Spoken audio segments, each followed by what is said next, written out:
بسم الله الرحمن الرحیم. درازار آفیشل پښتو شاعري د طرفنا زه فضل سبحان ټولو ملګرو ته د امن مینې او بختور نصیب دعا کوم. السلام علیکم ورحمت الله وبرکاته.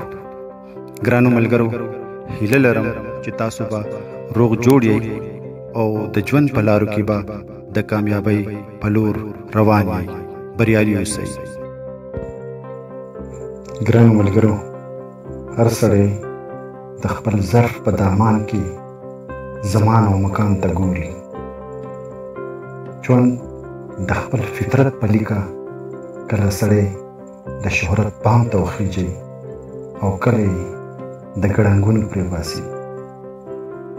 خو د چا ظرف چې اوچت وي هغه په لږ څه ډېر شکرونه وباسي او د خپل شکر په وجه د ژوند سختي هم خوندورې کړي.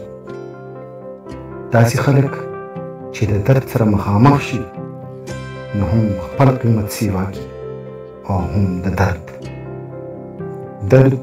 د هغه په زړه دننه د تخلیق څانګې پرانیزي او د بنده د وجود نه رنګارنګ فنون راوټوکېږي. دغه درد که د فن لاره ونه مومي نو ډېر په چپه ژبه انسان د ولایت او بزرګۍ په لار روان کړي. دا یو نظم ستاسو په درانه حضور کې پیش کوم. د دې عنوان دی نارسا دردونه. کله کله زه نیازبین شم، غمخواران رانه چاپیر شي، ټول زما په غم خفه شي، خپل غمونه ترېنه هیر شي. وای په څه باندې خفه یې، د سوالونو خوله برسیر شي.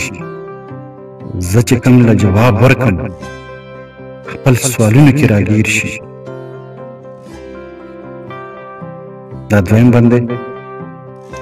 صبر مې وای ته په څه خفه یې، وایم دا ستا په بېوسۍ خفه یم.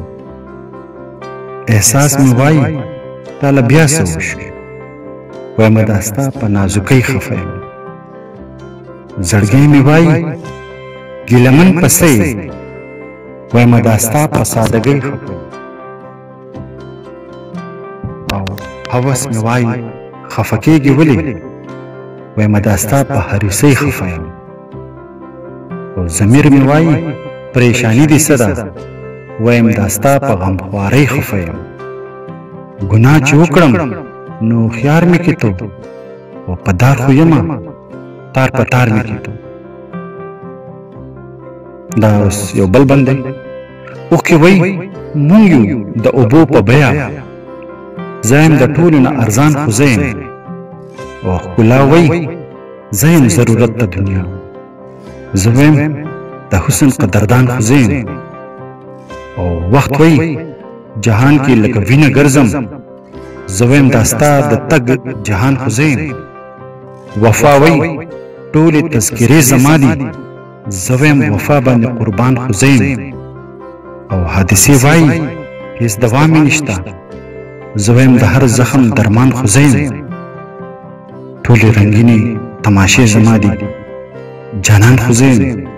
نندارې زما دي، ټولې رنګینې تماشې زما دي، جانان خو زه یم. نندارې زما دي. ګرانو ملګرو، امید دی چې دا کلام او مختصر تنقیدي خبرې به ستاسو خوښې شوي او د دې په هکله به زما سره په کمنټس کې خپل دریځ شریکوئ. زه به د اصلاح په غرض ستاسو د دروند خیال په تمه یم.